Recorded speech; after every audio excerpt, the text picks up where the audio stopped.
everybody, welcome to the Ozarks Sports Report show. Here joined with the head coach of the Hartville Eagles, Coach Clint Horn.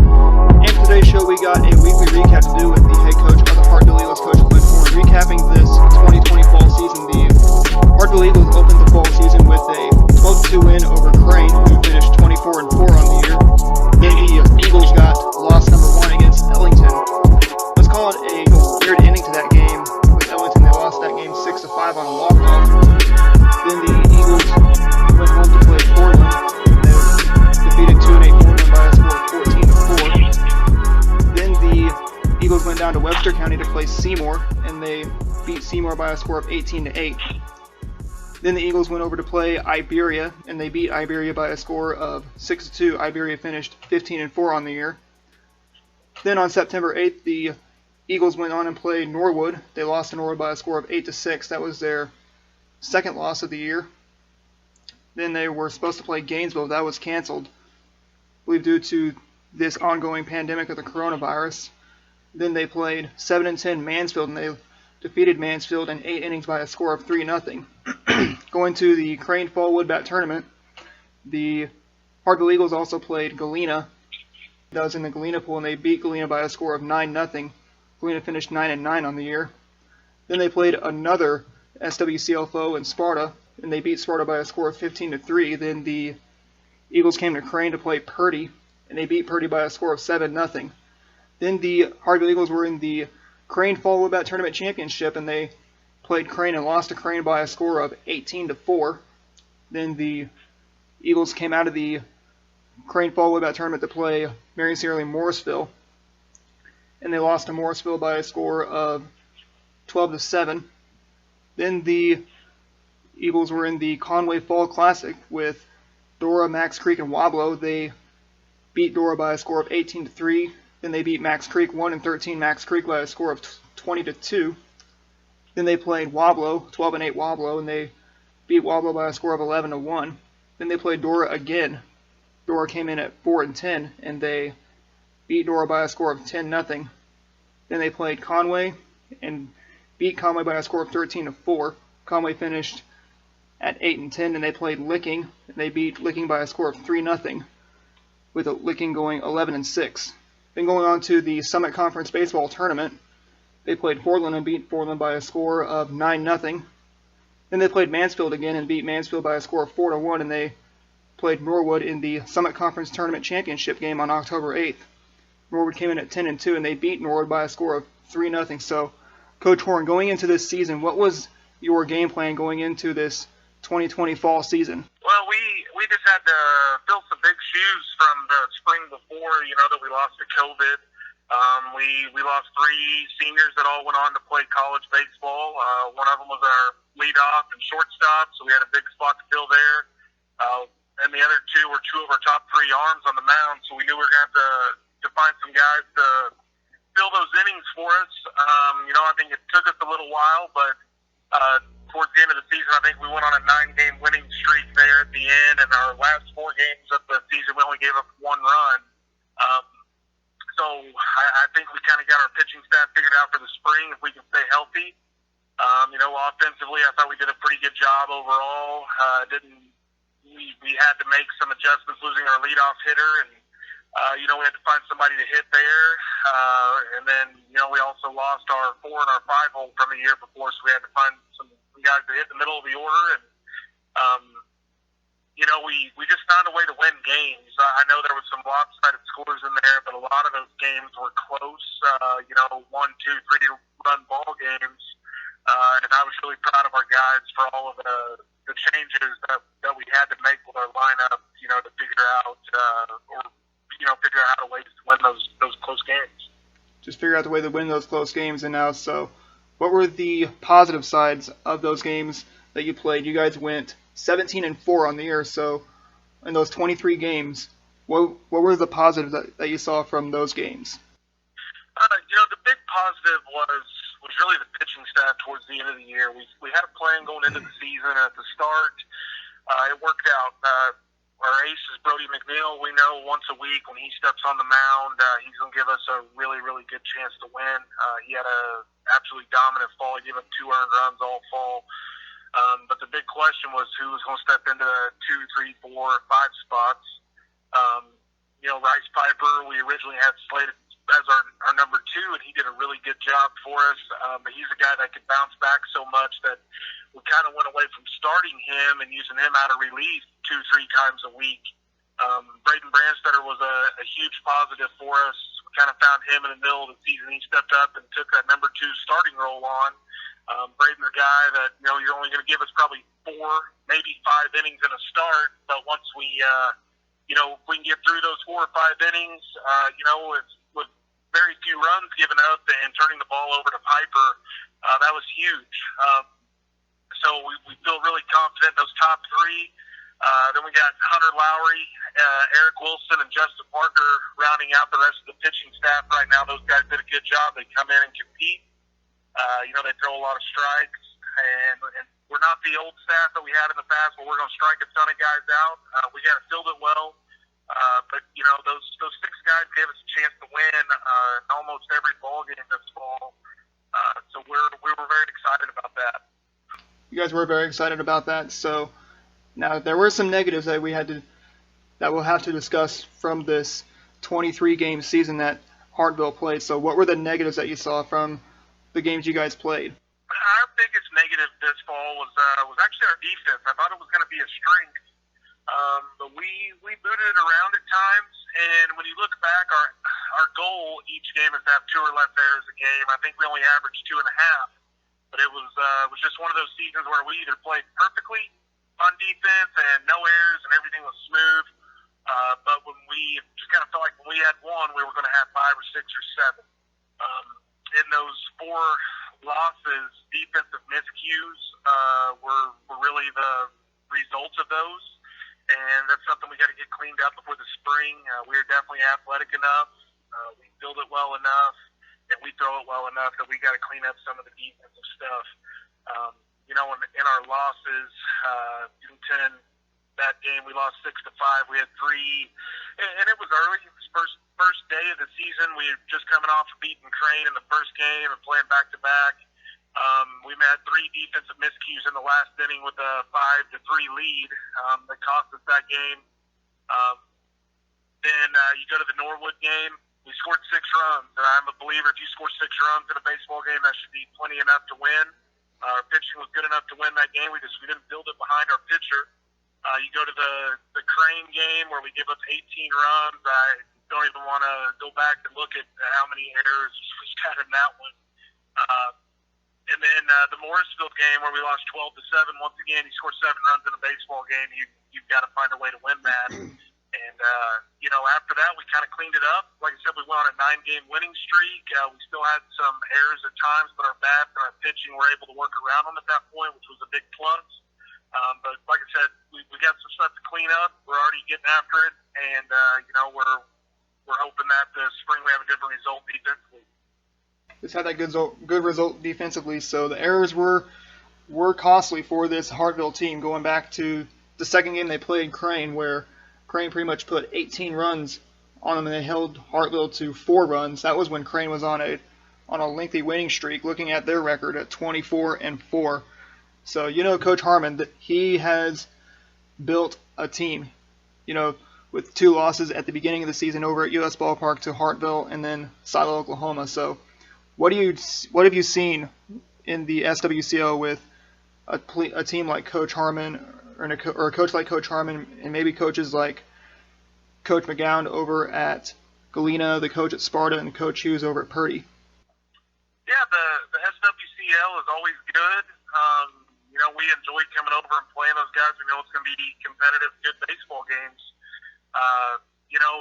This year, I think the story of small school baseball seems like we're all about the same.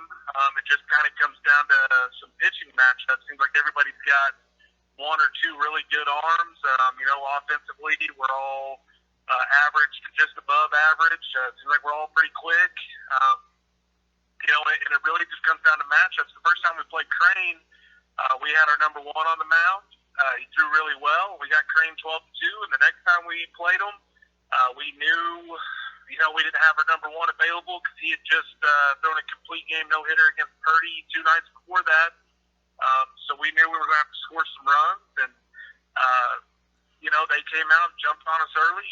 We had a couple miscues in the field, and they had a couple hits to open up the scoring. We came back and answered, and then it just got kind of out of reach there towards the end. Not enough outs left to make another big run at them. But every time you go in against an SWCL team, and I'm sure they'll say the same about the Summit Conference, you know it's going to be a good baseball game. Like I said, that's what makes it fun. That's why we enjoy going and playing those guys. It does make it fun when the SWCL meets up with the Summit. And now, talking about the Summit, you guys did lose a game on September 10th. That was going to be against Gainesville. I'm not sure if it was weather-related or if it was something due to quarantine. How did you guys lose that game with Gainesville? It was a COVID-related matter. Gainesville school got shut down for a couple of weeks during the middle of the season there. Once they were able to come back, there was just nowhere for us to make it up because our schedule was we had the Crane tournament, which that was 4 games that week. The next week we had a game plus the Conway tournament, so we had 4 games that week. Then the following week we had 3 games, and then we went into the Summit Conference tournament. So there was just no place for us to make it up. They had a full schedule going in there too. So it's actually 2 years in a row we've not got to play Gainesville.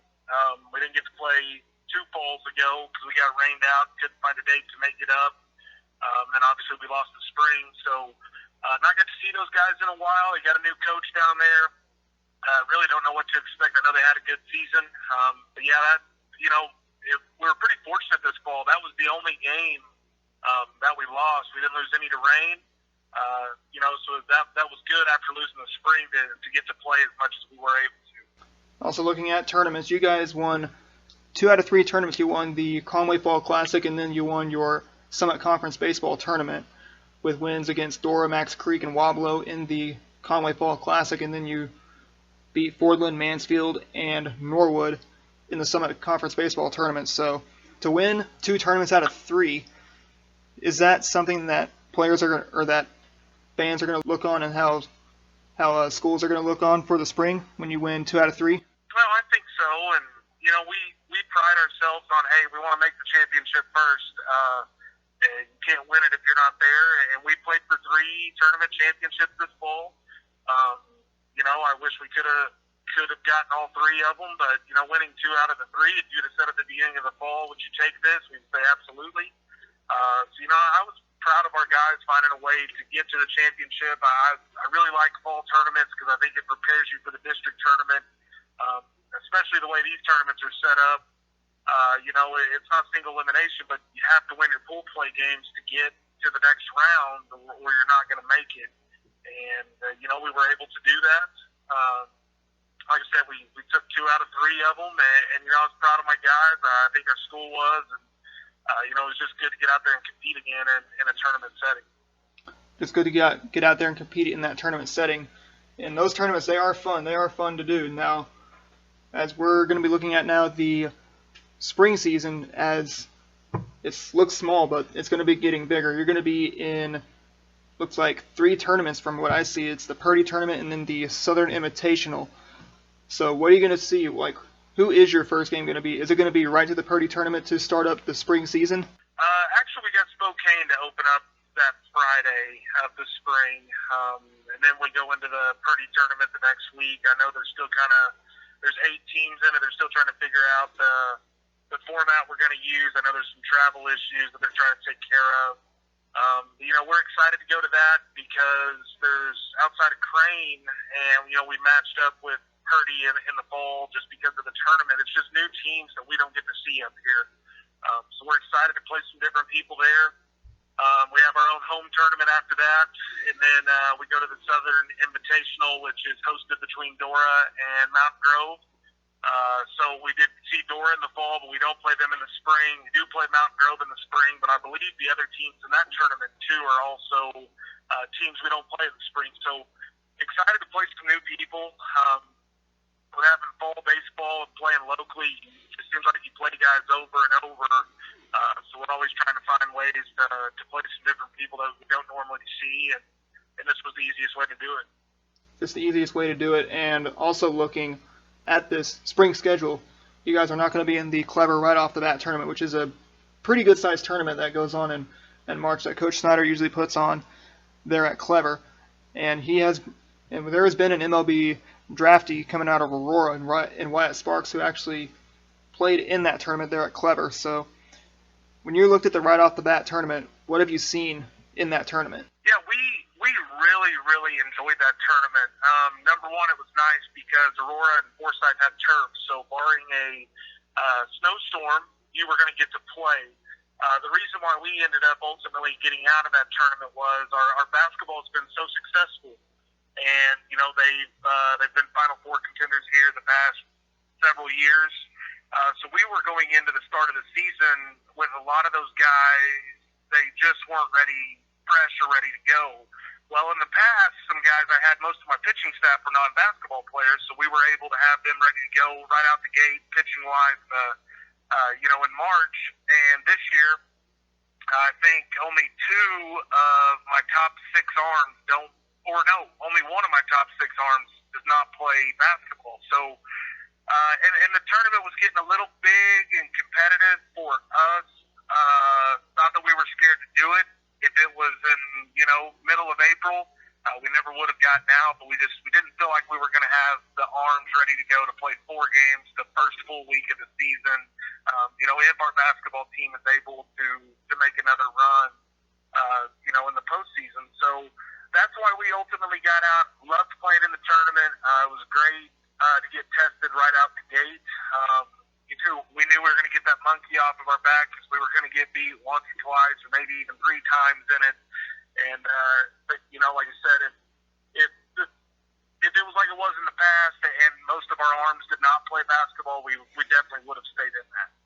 You guys definitely would have stayed in that. And now talking about Clever, will you guys ever get to come to the Christian County Panhandle to play a former SWCL member and now a Midlands member in Clever? We do not have them on the schedule right now. Coach Snyder and I are good friends, so it's kind of one of those deals. I'm sure beginning of May, if there's been a bunch of rain or something, we'll hook up at some point. We don't have each other on the schedule as of now.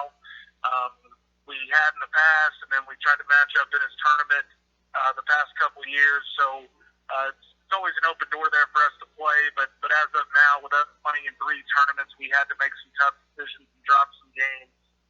And he, a couple of years ago, he had to do the same. So it was just an easy drop at the time. But like I said, if towards the end of the season, if we both have an opening, I'm sure that'll be a phone call on both of our lists to try to get a game in. So it will be a phone call on both of the lists to get the game in. And now, talking about the spring season, which here in Missouri, in the spring, we do have districts and we do have the state tournament, which is going to be at U.S. Ballpark for the next spring, after they did lose the spring last year due to COVID. But now you get to do get to play some football schools, which the one I see is Kabul, and then you also mentioned that you get to play Mountain Grove. Do you play any more schools that do play football in the fall? Yeah, we've got Forsyth on our schedule. Houston is on our schedule. So we play some of the FCA guys over there. But like I said, with the 3 tournaments, we're only allowed 14 other games. Then 6 of those are going to be conference games. So we're only allowed 8 non-conference games with playing in the 3 tournaments. So we try to stay, with our local teams. We try to get a good mix of bigger and smaller schools and challenge ourselves. So, I guess we got 4 or 5 football schools on there, which I think we're all kind of in limbo now. I know the fall, the teams that got to play fall baseball kind of have an idea where they're at, but a lot of those teams, are essentially going to be 2 years removed from playing in a high school season minus last summer. So, we'll see what happens. I'm sure all those coaches will have their guys ready to go, and those kids will be eager to play. It should be fun. It should be fun. Now, before we let you go, if there are any final words you had to say to all 23 coaches that you played this year in all those 23 games, what would be your words to each and every coach that you guys played throughout this fall? kind of what we always say. Appreciate the opportunity to play those guys. Everybody, it seems like all those teams are well coached and good matchups, and that's what makes it fun. And they're all competitors and want their teams to be as successful as possible. And we're all striving to make Southwest Missouri small school baseball better and better. And I think that's a tip of the cap to those guys in their programs. Just tip to the cap to those guys in their programs. And that will end today's show for today. We hope you enjoyed our show. We hope you enjoyed us sitting down with the head coach of the Hartville Eagles, Coach Clint Horn. If you'd like to stay connected with the Hartville Eagles through their social media, be sure to like them on Facebook. Also follow them on Twitter. Their Twitter is at Coach Horn 10. Once again, it's Coach Horn 10 on Twitter. Also check out their website. Their website is at hartville.k12.mo.us. Also check out mission.org for their schedule, as I will mention their schedule. They will open the spring season as they will take on SWCL member Spokane to open the spring season of 2021. And then they will be in the Purdy tournament, and then they will be at Forland for their first ever Summit Conference game to open the spring side of the Summit Conference. If you'd like to stay connected with Ozarks Sports Report through our social media, be sure to like us on Facebook. Also follow us on Twitter. Subscribe to our YouTube